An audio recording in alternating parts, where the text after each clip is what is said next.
Data structure का सबसे important जो टर्मिनोलॉजी है वो है व्हाट इज डेटा, जिस पे अपन ऑपरेशन करेंगे प्रोग्रामिंग के थ्रू, और ऐसे स्ट्रक्चर्स जिनको डेटा स्ट्रक्चर बोला जाता है। तो क्यों बोला जाता है, वो सारे डेटा स्ट्रक्चर्स के नाम लाइक अरे से लेके ग्राफ तक, लीनियर, नॉन लीनियर, सब। और दो इंपॉर्टेंट इसके टॉपिक्स, मैथमेटिकल नोटेशंस और एल्गोरिथम की कॉम्प्लेक्सिटी, जिसको टाइम और स्पेस के थ्रू अपन नापने का काम करते हैं। और एल्गोरिथम भी डेटा स्ट्रक्चर का बहुत इंपॉर्टेंट टॉपिक है। So these are basic terminologies जो आपके फर्स्ट यूनिट में है। तो एग्जाम के पॉइंट ऑफ व्यू से सबसे पहला बात ये कि आपका फर्स्ट यूनिट आपके सामने है, इंट्रोडक्शन बेसिक टर्मिनोलॉजी से लेके एल्गोरिथमिक नोटेशन तक। तो क्वेश्चन का पैटर्न अपन देखते हुए चलते हैं पूरा 2016 से 22 तक। तो जितने प्रकार के भी आपके डाउट होंगे, आपको जो भी पूछना होगा, वो मैं सारे टॉपिक्स को कवर करते चलूंगा। सबसे पहली बात आती है पहला 2016 का paper, define the term data structure, right its types. तो डेटा स्ट्रक्चर को दो तरीके से कैटेगराइज किया गया है, एक लीनियर और नॉन लीनियर। दूसरा क्या होता है परितोष?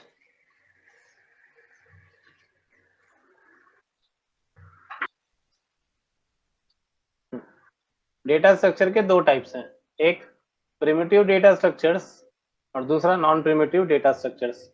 सो सबसे पहले आप प्रिमिटिव और नॉन प्रिमिटिव का डिफरेंस समझिए।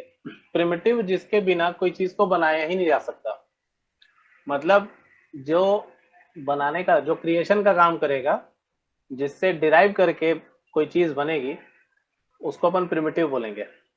आप लोग को याद होगा जैसे हम लोग अरे एक डिराइव डेटा टाइप पे बोलते थे ना, सी प्रोग्रामिंग में बोलते थे कि नहीं, याद है? Yes sir. तो इंटीजर का अरे और फ्लोटिंग अरे, कैरेक्टर अरे, स्ट्रिंग हो गया। So these are actually primitive data structures. और जो दूसरा टाइप होता है जो हम लोग पढ़ते हैं एक्चुअल डेटा स्ट्रक्चर्स में, वो है नॉन प्रिमिटिव डेटा स्ट्रक्चर। अब जैसे आपको अरे बनाना है, तो अरेज आपको बनाने के लिए किसी ना किसी प्रिमिटिव डेटा टाइप को उठाना पड़ेगा कि भाई किस चीज का अरे है। अरे ऐसी तो बनेगा नहीं कि एक में आप स्ट्रिंग डाल दोगे, दूसरे में आप कैरेक्टर, मतलब कैरेक्टर डाल के फिर तीसरे में इंटीजर, ऐसे एलिमेंट से स्टोर होंगे नहीं।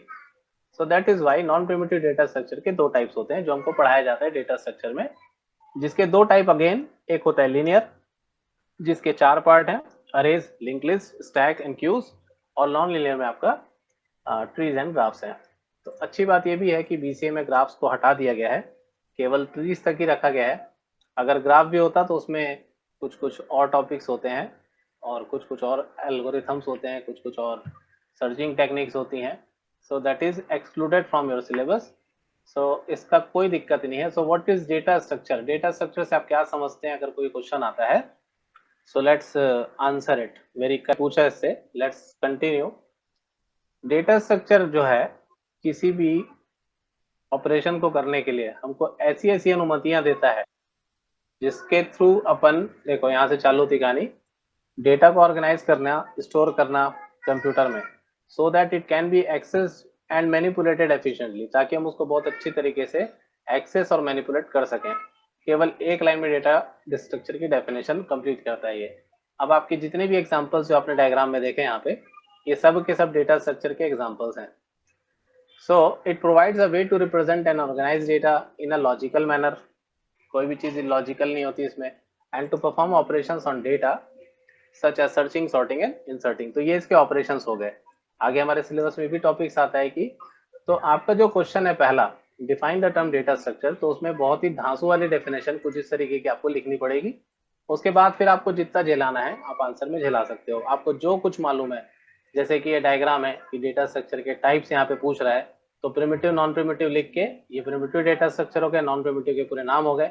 फिर आपको लाइन से अरेज, ये इस पे मत जाना आप लोग क्योंकि ये पुराने प्रोग्रामिंग लैंग्वेज का हो चुका है, तो इसको आपको एक्सप्लेन नहीं करना है, बट डायग्राम में इंक्लूड करके आपको लीनियर डेटा स्ट्रक्चर में अरे की डेफिनेशन, लिंक लिस्ट क्या होती है उसकी डेफिनेशन, स्टैक की डेफिनेशन, क्यूज की डेफिनेशन, और ट्रीज की डेफिनेशन, और इवन ग्राफ की भी डेफिनेशन लिख के आनी है, तब आपका ये क्वेश्चन कंप्लीट हो जाएगा।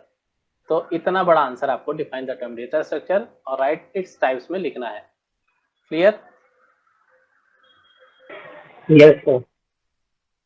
नेक्स्ट क्वेश्चन है define algorithms and procedures. What are the features of algorithm? Algorithm में और प्रोसीजर में जो डिफरेंस होता है उसको पहले समझ लीजिए।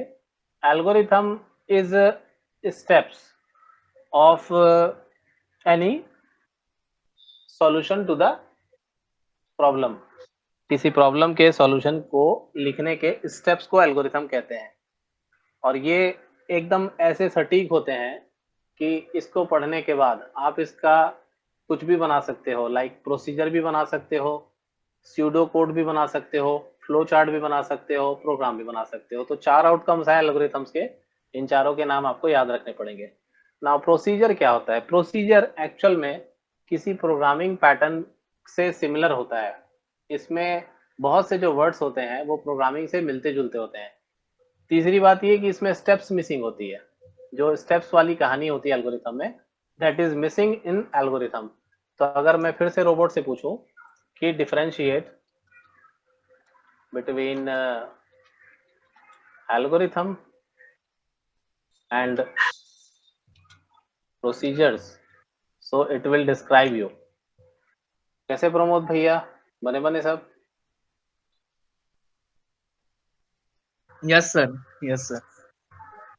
तो an algorithm is a set of instructions और स्टेप्स, यहाँ पे स्टेप्स आएगा ही आएगा, टू सॉल्व अ प्रॉब्लम और complete a task. It is precise, unambiguous मतलब इसमें कोई असामंजस्यता नहीं होती।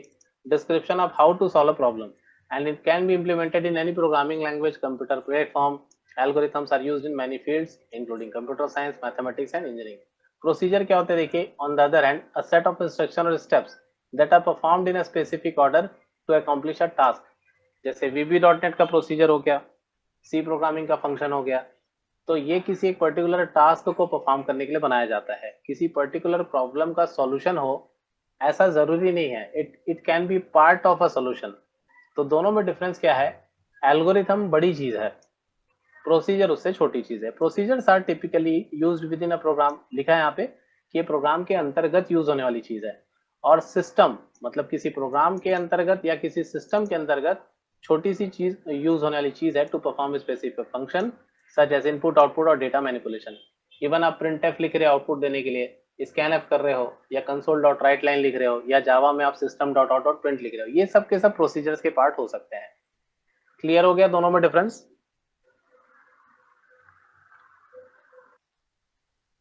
Yes sir.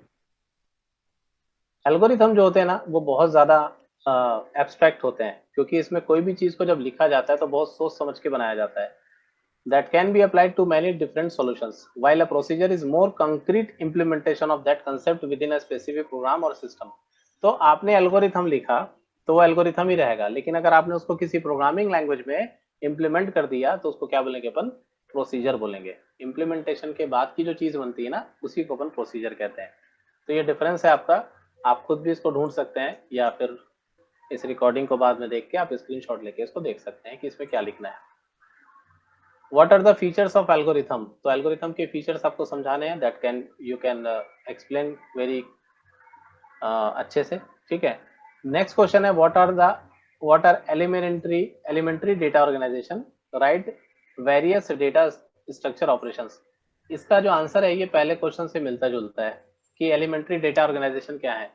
तो एलिमेंट्री डाटा ऑर्गेनाइजेशन में आपकी लिस्ट ऑफ जितने भी डेटा स्ट्रक्चर्स आते हैं वो आते हैं, ठीक है। आप यहाँ टाइप करेंगे जैसे एलिमेंट्री डेटा ऑर्गेनाइजेशन, ये पूरा का पूरा आपको लिस्ट दिखा देगा कि इसके अंतर्गत अपन क्या क्या पढ़ते हैं। तो ये बताएगा आपको कि इसमें अपन अरे पढ़ते हैं, ठीक है।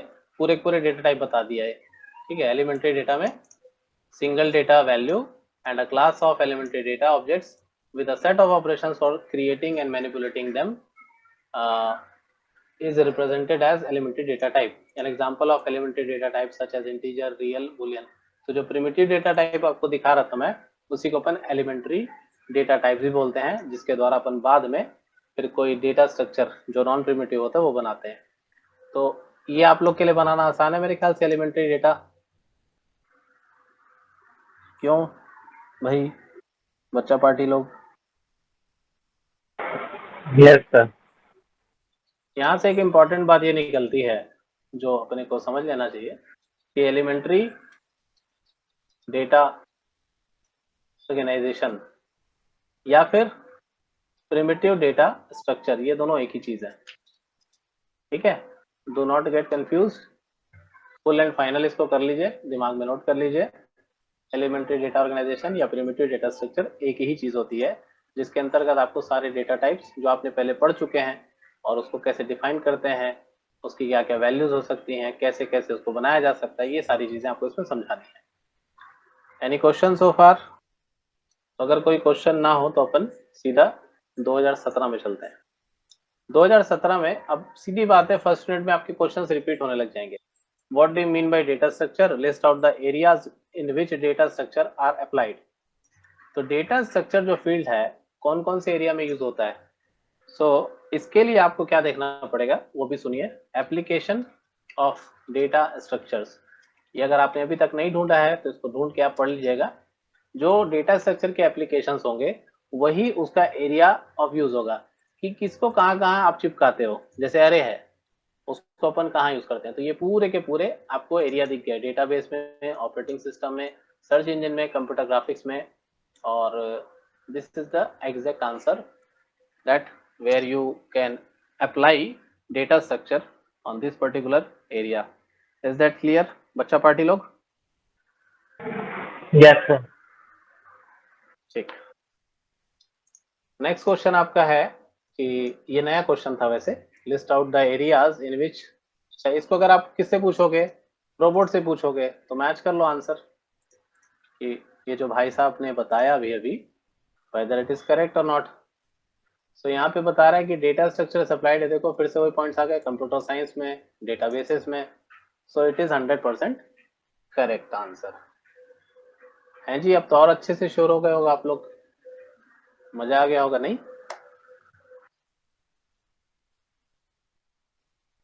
Yes, sir. अच्छा, ईमानदारी से बताना कितने लोगों को इसका आंसर मालूम था? रिधिमा, चंचल, परितोष, प्रमोद। तो मेरे को पता था बट इतने सारे नहीं पता था।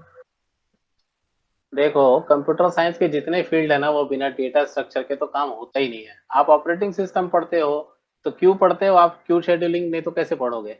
आप वेब टेक्नोलॉजी में जाते हो पढ़ने के लिए, जावास्क्रिप्ट पढ़ते हो, प्रोसीजर्स लिखते हो, तो बिना एल्गोरिथम के कहाँ लिखा है? अरे बनाते हो, अरे में आ जाएगा, तो ऐसा कोई चीज बचेगा ही नहीं डेटा स्ट्रक्चर में जहां इसका इस्तेमाल होता ही ना हो। जितने भी फील्ड ऑफ कंप्यूटर साइंस आपको पता है, ठीक है, आपको मैंने क्या आइडिया दिया कि आप application of data structure type करो। अब आप डेटा स्ट्रक्चर को भाई कंप्यूटर साइंस में तो अप्लाई करोगे ना, तो कंप्यूटर साइंस ही नहीं, कंप्यूटर साइंस के जितने और सब फील्ड्स हैं जैसे कि databases, operating system, AI, networking etcetera, सब जगह इस पे अप्लाई कर दीजिए आप, काम खत्म हो गया, ठीक है। नेक्स्ट क्वेश्चन की तरफ अपन चलते हैं कि भाई क्या differentiate between primitive and non primitive data structure. तो आज जहां से लेक्चर स्टार्ट हुआ ना वो तो हिला डाला आप लोगों को। तो ये टाइप आप लोग देख लेते तो फिर हड़बड़ा जाते एग्जाम में, अरे ये क्या पूछ दिया यार करके, नहीं? Am I correct?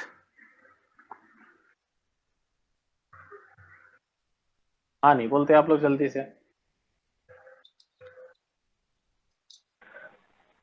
हाँ सर। नेक्स्ट क्वेश्चन है आपका, discuss the various data structures discuss various data structure operations with example. जितने भी डेटा स्ट्रक्चर के ऑपरेशंस होते हैं कौन कौन से होते हैं, लिस्ट आउट करिए थोड़ा फटाफट, जल्दी जल्दी। Sir sorting, merging, inserting, deleting, insert, sort, searching. Merge, search, delete. ठीक है।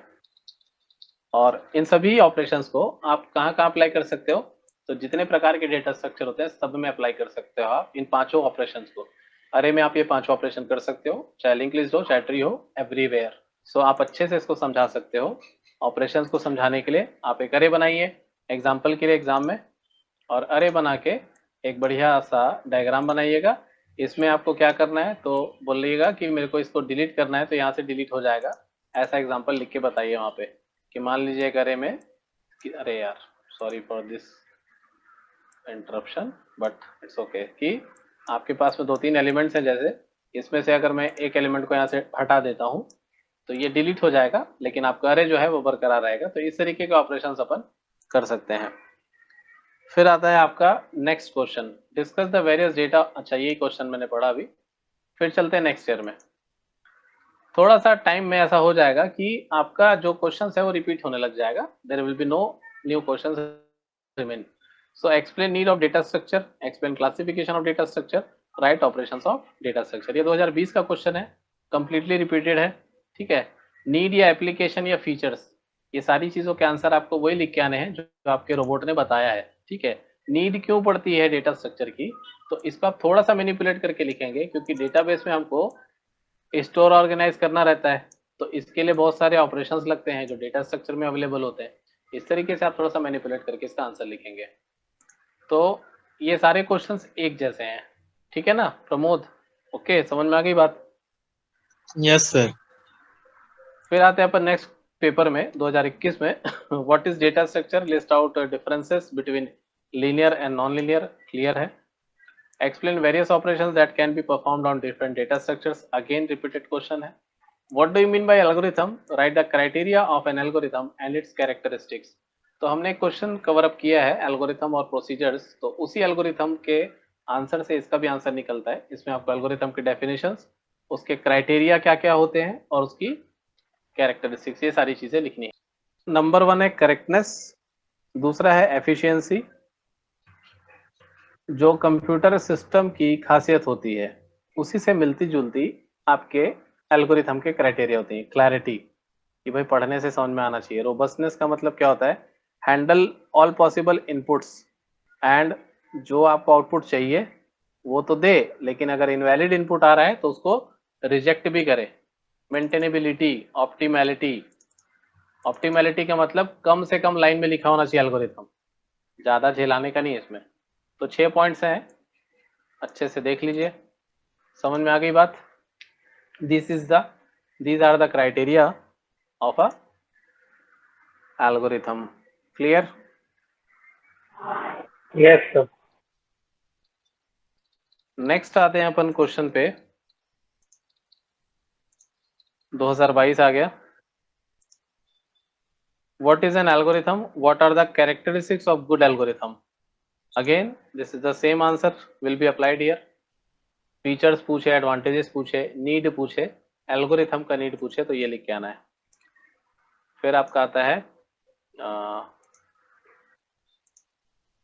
discuss various types of operations in data structures, this is repeated question, insert, sort, merge, delete वाला, and discuss the concept of mathematical notation with respect to data structures। मैं सीधा सीधा इसका answer question जो है robot से इसलिए पूछने जा रहा हूँ क्योंकि मैथमेटिकल नोटेशन जिसकी सहायता अपन लेते हैं ना पर्टिकुलर किसी डेटा स्ट्रक्चर के एल्गोरिथम को लिखने के लिए, बेहतर है कि इसका आंसर का एक फॉर्मेट अपन यहीं पे बना लेते हैं। क्योंकि क्वेश्चन ना एक बार एक स्टूडेंट ने पूछा था मेरे से कि मैथमेटिकल नोटेशन अगर पूछेगा तो अपन क्या लिखेंगे, तो आप देख लीजिए। Mathematical notation is a system of symbols and notation used to represent mathematical concept and operations. तो ये वही मैथमेटिकल नोटेशंस होते हैं जिसके थ्रू आप जैसे प्लस माइनस ही नहीं, less than, greater than, sigma, ये वो, बड़ा है छोटा है, लोकेशन है, ऐसा है वैसा है, सारी चीजों को समझाने के लिए आपको मैथमेटिकल नोटेशंस की जरूरत पड़ती है। क्लियर हुआ मेरे दोस्त? यस और सर। डेटा स्ट्रक्चर के कंटेक्स्ट में mathematical notation can be used to express the properties and operations of data structures in a concise and precise manner. तो डेटा स्ट्रक्चर के कंसेप्ट में जो मैथमेटिकल नोटेशन है उसके द्वारा आप उसकी प्रॉपर्टी, किसकी प्रॉपर्टी, डेटा स्ट्रक्चर की प्रॉपर्टी और उसके ऑपरेशंस को बहुत अच्छी तरीके से प्रिसाइज और कंसाइज तरीके से समझा सकते हो। जैसे कि यहाँ पे उदाहरण भी देने की कोशिश कर रही है कि mathematical notation can be used to represent time and space complexity. जैसे अपन लिखते हैं ना ऑर्डर बाय एन, लिखते हैं कि नहीं रे? जल्दी हाँ बोलो। Yes sir. The relationship between different data structures, अगर डिफरेंट डेटा स्ट्रक्चर्स है, ये अरे है, उस अरे से बड़ा है, छोटा है ना, ऐसे रिलेशनशिप आप दिखा रहे हो। And the operations that can be performed on them, और जो भी आप उसमें ऑपरेशन प्लस माइनस कर रहे हो, घटा रहे हो, बढ़ा रहे हो, ये सारे ऑपरेशंस को समझाने के लिए। It can also be used to express the algorithm and techniques used to implement data structures such as sorting and searching algorithms। तो आई थिंक आंसर समझ में आ गया होगा। इसके बाद ये जो 2 पैराग्राफ लिखेगा ये ऑलमोस्ट आसान से होंगे। एक पैराग्राफ पढ़ देता हूँ। One advantage of using mathematical notation in data structure is that it provides a standardized and unambiguous way of describing the behavior of data structure. जब आप मैथमेटिकल नोटेशन का यूज करते हो तो इससे क्या होता है कि बिल्कुल अनएम्बिजियस हो जाता है, एक स्टैंडर्ड मेंटेन हो जाता है. This allows for clear and concise communication between programmers. तो इससे क्या होता है कि इसको जब कोई प्रोग्रामर देखता है ना तो बड़े अच्छे से उसको समझ में आ जाती है सारी चीजें. Researchers and other stakeholders involved in developing and using data structures. So ये आपका फर्स्ट यूनिट के ऑलमोस्ट सारे क्वेश्चंस हो चुके हैं 2016 से 22 तक 5 question papers. Let's look at the syllabus. तो ये सारी चीजें हो गई आपकी, ठीक है. और आई थिंक आप लोगों को टाइम स्पेस कॉम्प्लेक्सिटी जो बताई जाती है उसका मीनिंग अब तो समझ में आ चुका होगा सभी को. इतने दिनों से आप लोग डेटा स्ट्रक्चर पढ़ रहे हैं तो कि कोई एल्गोरिथम कितना टाइम लेता है, उसकी स्पेस कॉम्प्लेक्सिटी क्या है जी. Yes sir.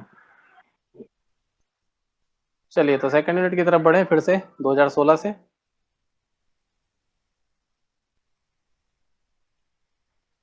Yes sir.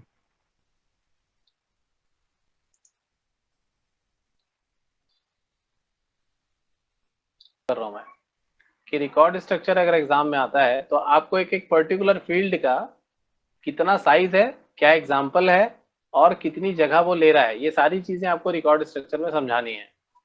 If someone ask you कि what is mean by record structure, और ये क्वेश्चन रिपीट हुआ है कि नहीं आई डोंट केयर, बट आते हैं questions.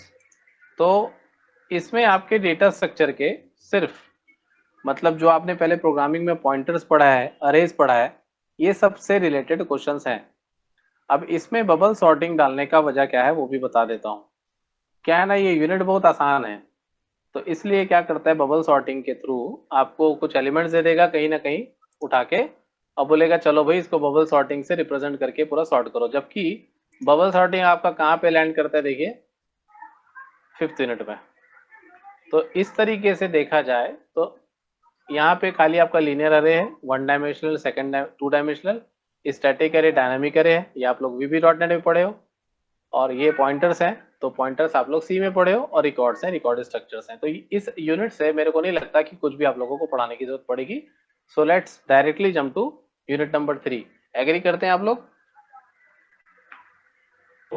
Yes sir. So here is our third unit. What is the procedure? Explain the procedure of traversing a linked list. अब ये मेरा बताने का मकसद बिल्कुल नहीं है कि लिंक लिस्ट क्या होती है, केवल परिभाषा से मैं आपको समझाऊं. लेकिन फिर भी ये डेफिनेशन है लिंक लिस्ट की कि इसमें बहुत सारे एलिमेंट्स होते हैं, हर एलिमेंट एक दूसरे से कनेक्टेड होता है. मतलब पहला जो एलिमेंट है वो नेक्स्ट से कनेक्टेड होता है. ये नेक्स्ट इसलिए लिखे रहेगा क्योंकि पहला एलिमेंट कोई तो होगा, है ना. Then the basic idea of link list to have sequence of nodes. तो इसमें सीक्वेंस ऑफ नोड्स होते हैं, मतलब पहला होगा फिर दूसरा होगा, मतलब पहले के पहले भी कुछ नहीं होगा, ठीक है. Where each node contains a value and a reference to the next node. Link list जो है उसके बहुत सारे एडवांटेजेस होते हैं अरे की अपेक्षा. जैसे कि साइज, इसमें इंसर्शन आसान होता है, डिलीशन भी आसान होता है, इम्प्लीमेंटेशन भी आसान होता है. बट कुछ डिसएडवांटेजेस भी हैं इसके, जैसे कि एक्सेस जो है स्लोअर होता है और मेमोरी यूजेज जो है बहुत ज्यादा होता है क्योंकि इसमें पॉइंटर का इस्तेमाल होता है. ठीक है जी, समझ में आई बात? Yes sir. Yes sir. इसके लिंक लिस्ट के कुछ टाइप्स हैं, singly, doubly and circular. So how many types are there? Only 3. Number 1 is singly, doubly and circular. Each type of linked list has its own advantages and disadvantages depending upon आप कौन सा use कर रहे हो. तो सबसे पहले ये समझा रहे हैं सिंगली. सिंगली में क्या होगा, नोड होगा और पॉइंटर होगा. तो सिंगली लिंक लिस्ट अपन गूगल करके फोटो देख लेंगे अगर, तो इससे अच्छा तो कुछ हो ही नहीं सकता. So look at the photograph. इसमें एक नोड दिख रहा है और दूसरा पॉइंटर हो रहा है और ये पॉइंटर अगले नोड की वैल्यू को पॉइंट करता है. इसके साथ जो फिर पॉइंटर होता है वो अगले नोड को पॉइंट करता है, तो इसको अपन बोलते हैं सिंगली लिंक लिस्ट। अगेन डबली में देखोगे तो डबली लिंक लिस्ट इसका नाम जरूर है, क्योंकि इसके हर नोड में 2 पॉइंटर होते हैं, एक आगे और दूसरा पीछे। सो अगेन हम फोटो देखेंगे इसका, तो आपको सिंगली में क्या दिखा, 1 पॉइंटर दिखा, डबली में क्या दिख रहा है, 2 पॉइंटर दिख रहा है। अब यहाँ पे बात आती है फर्स्ट नोड की। तो डबली लिंक लिस्ट का जो पहला पॉइंटर होता है लेफ्ट साइड का, ये हमेशा एम्प्टी होता है। इसी से इसकी पहचान की जाती है कि ये डबली लिंक लिस्ट है। और इसी लिस्ट के लेफ्ट एलिमेंट को अगर आप इसके एंडिंग के राइट वाले पॉइंटर से ऐड कर दोगे तो ये फिर डबली लिंक लिस्ट नहीं रह जाएगी, इट विल बिकम अ, बोलो बोलो, डबल सर्कुलर लिंक लिस्ट बन जाएगी। तो बात यहीं पे खत्म हो जाती है। रोबोट को समझाने तो जैसा वो समझा रहा है, आप इसमें क्या देख रहे हो कि इसका पहला जो है वो आखिरी के साथ कनेक्टेड होता है और आखिरी जो है वो फर्स्ट के साथ कनेक्टेड होता है। इसीलिए इसको क्या बोलते हैं, सर्कुलर, क्योंकि अपन इसमें सर्कुलर वे में डाटा को एक्सेस कर सकते हैं। ट्रेवर्सिंग और ये वो जो टॉपिक्स है ना, कोई बहुत भारी भरकम चीज नहीं होती। ट्रेवर्स करने का मतलब क्या होता है, हर एलिमेंट में एक एक बार होना, मतलब यहाँ पहले में गए, फिर दूसरे में गए, फिर तीसरे में गए, चौथे में गए। और अपने को अगर लोकेशन पता हो किसी एलिमेंट की, जैसे मेरे को ए की लोकेशन पता है और मेरे को आफ्टर या बिफोर वाला कंसेप्ट पता है, तो मैं यहाँ पे आइटम को इंसर्ट कर सकता हूँ। जिस तरीके से इंसर्ट कर सकता हूँ उसी तरीके से डिलीट कर सकता हूँ। और जब अपन ट्रेवर्स करते हैं तो उसी दौरान सर्चिंग एलिमेंट को भी अगर अपन लगा दें तो अपन सर्च भी कर सकते हैं। तो इसके ना 3 ऑपरेशंस होते हैं सभी के, सिंगली, डबली और सर्कुलर के। तो आपको इसमें एक आइडिया ये दे रहा हूं मैं एग्जाम के पॉइंट ऑफ व्यू से, कि आप जैसे सिंगली लिंक लिस्ट में इंसर्शन कैसे किया जाता है अगर आपको पता है, तो आप बहुत ही आराम से डबली और सर्कुलर का भी जो इंसर्शन है उसको बहुत अच्छे से पढ़ सकते हैं। मैं जैसे जावा पॉइंट का फोटो को कॉपी करके आपको यहाँ दिखा देता हूँ, जस्ट अ सेकेंड। ये आपका सिंगली का इंसर्शन हो गया। इस तरीके से अगर आप पढ़ाई करेंगे तो बड़ी जल्दी हो जाएगा आपका काम, एग्जाम टाइम है इसलिए। ये डबली लिंक लिस्ट का इंसर्शन हो गया, ठीक है, ये भी जावा पॉइंट पे दिया हुआ है। Let's differentiate between this two. देखिए कोई डिफरेंस आपको नजर आ रहा हो तो मेरे को पहले बता दो। डायग्राम सेम है कि नहीं? Yes sir. फर्क सिर्फ क्या पड़ रहा है, यहाँ पे सिंगली है, यहाँ पे डबली है। यहाँ पे अपने को क्या करना है, जब अपने को इंसर्ट करना है तो न्यू लिंक को अपन क्या करते हैं, न्यू नोड के साथ, मतलब इसके लेफ्ट, भाई देखो जब भी कोई चीज को अपने को इंसर्ट करनी होगी ना तो इसके लेफ्ट के साथ में ही इसको अटैच करना पड़ेगा और इसके राइट के साथ अटैच करना पड़ेगा। इसमें तो कोई कहानी थी ही नहीं। आप जहां पे भी ऐड करना चाहते हो न्यू नोड को, उसको बता दो कि भाई ये आपकी लिंक लिस्ट की बिगिनिंग है, तो यहाँ से फिर उसको जिस जगह पे जाना होगा वहां तक वो पहुंच जाएगा ट्रेवर्स करते हुए। तो उस पर्टिकुलर लोकेशन पे ये ऐड हो जाएगा। मान लो मेरे को इस जगह पे ऐड करना है तो ऐड हो जाएगा। सेम वे पे यहाँ पे भी आपके पास होना चाहिए न्यू लिंक का एड्रेस, जो कि लेफ्ट पॉइंटर से मिलता है। इसको अपन पकड़ा देते हैं, फिर ये भी आगे बढ़ते जाएगा और आगे बढ़ने के साथ साथ जिस जगह पे भी आपको इंसर्ट करना हो, चाहे वो बिगिनिंग में ही क्यों ना हो, आप इसको इस तरीके से इंसर्ट कर सकते हैं। तो इसका एल्गोरिथम भी बहुत आसान आसान सा है। आप लोगों ने शॉम आउटलाइन सीरीज की बुक से, शेमोड की बुक से पढ़ी है, तो वहां से आप इसके एल्गोरिथम को लिखें, अच्छे से बनेगा ये। समझ गए? So this is our new question. What is the need of linked list representation of list? Linked list क्यों बनाया जाता है? क्योंकि collection of elements needs to be stored in a dynamic and flexible manner. ठीक है, तो जो link list का एडवांटेज है वही उसकी जरूरत है। आप किसी चीज को क्यों इस्तेमाल करोगे? तो unlike arrays, link list allow for efficient insertion and deletion of elements at any position in the list. Unlike अरे बोल रहा है ना, मतलब अरे के विपरीत। तो अगेन इसका आंसर वही है ना, देख लिया आंसर जी, यकीन हो गया? Yes sir. तो आई थिंक भाई के फॉर टुडे